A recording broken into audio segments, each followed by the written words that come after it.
Hello everyone, I'm Brian Ivey, video journalist for The Voice, and this is another episode of What's Happening Around Tri-C. Pulitzer Prize-winning author and journalist Isabel Wilkerson visited the Western and Metro campus this past Tuesday. She talked about her famous book, The Warmth of Other Suns. We will get into that a little bit, and also, I have an exclusive interview with her. We will touch on that as well. Please enjoy the special presentation of Isabel Wilkerson's visit to Tri-C. In The Warmth of Other Suns, the epic story of Americans' Great Migration, it is described about the black African-American people moving northward from the South after a lot of segregation during the Jim Crow days. Isabel really captures many of the different stories from the African-American people that were almost treated as slaves, and she makes a major point that this is just 30, 40, 50 years ago. Hardly long ago at all.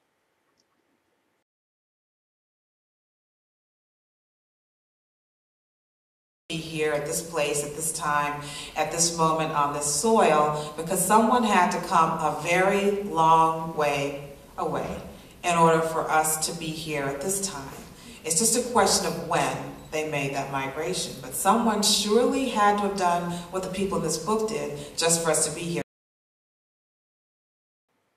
The good news about this current generation is we are beginning to distance ourselves in time from all the injustices and prejudices that were bestowed upon the African American people and caused them to make the Great Migration northward. College students, of course, but high school students even more. With every passing year, as I said, we grow farther and farther from this era, which is testament to how far we've come as a country. But also a reminder that we should, in some ways, remember what other people have gone through so we can have a greater appreciation, a sense of gratitude for where we are now, and actually to be able to measure how far we've come as a country. How do you measure it unless you know where you started from? And so when I talk with high school students, I always find that it's more of a challenge. And so I found myself in Hawaii talking about this caste system I described to you. And I was having a difficult time trying to make it come alive for them because they're just so far removed from it geographically, as well as in terms of time. And so I was searching my mental catalog of all the things people could and couldn't do, and I came upon the thing that turned the corner in my discussion of this with them. And I'm going to share that with you, but before doing that, I'd like to see if I might get a show of hands from anyone in the audience who might have done the following, and that is, how many of you might have found yourself driving your car and you found that you were about to overtake a car in front of you, and so you did what is almost second nature to any driver nowadays. You decided to pass that car on the road because you wanted to avoid an accident. How many of you have done that in the last, say, month? Every hand should go up. I would imagine. You probably did it on the way here. When you think about it, because it's just so much a part of what it means to be a driver. It's what you do to be safe. And so I was talking with this to the students in Hawaii, and they agreed that that's what you do to be safe. It matters a great deal, the idea of what you do when you drive, for high school students in particular. And then I told them, as I'm about to tell you now, that what you just raised your hand and said you did, you could not have done had you been African American in the South throughout the years that I described to you. And that meant most of the 20th century.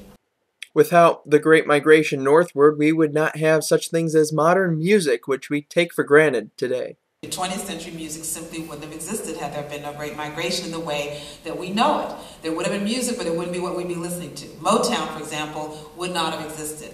And that's because Berry Gordy, the founder of Motown, his parents migrated from Georgia to Detroit.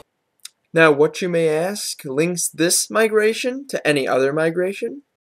In some ways, the power of the individual decision. In some ways, that's what every migration is about. It's about one person, one family, added to another, added to another, added to another, multiplied by millions, can actually change a country.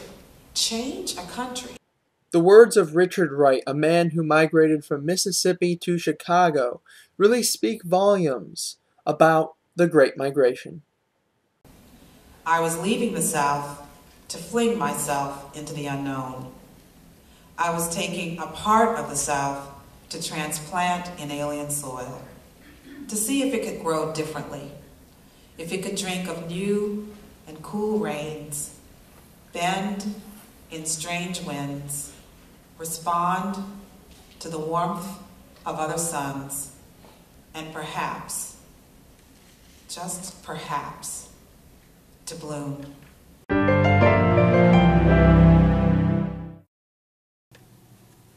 After her speech, question and answer session, and also a book signing, which she had a really good turnout for. A lot of people brought their Warmth of Other Suns books to get them autographed by Miss Wilkerson.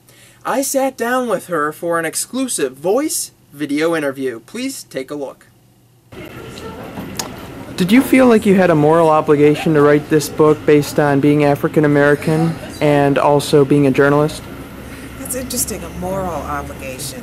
I feel more of a historic connection. I feel more of a historic compulsion to understand what happened before us. I mean, I literally did not know about the things that I wrote about. I wanted to understand what had happened before.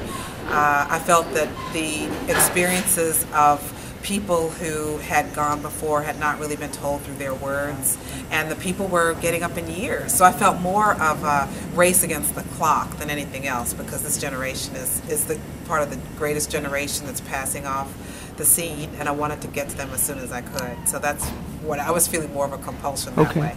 Okay. Any plans for the future with other books or anything like that? I do have plans to continue writing. I mean, that is what I am. But right now, this book is still very much part of my day-to-day life. I mean, I go out and I speak. From here, I'm going to be ultimately later in the week heading to Portland, Oregon, and I'm going to California. I've been to Alaska. I mean, there are lots of different places I'm going where people haven't had a chance to see the book or hear me. So that's what I'll be doing. All right. Sounds great. Thank you. Thank you.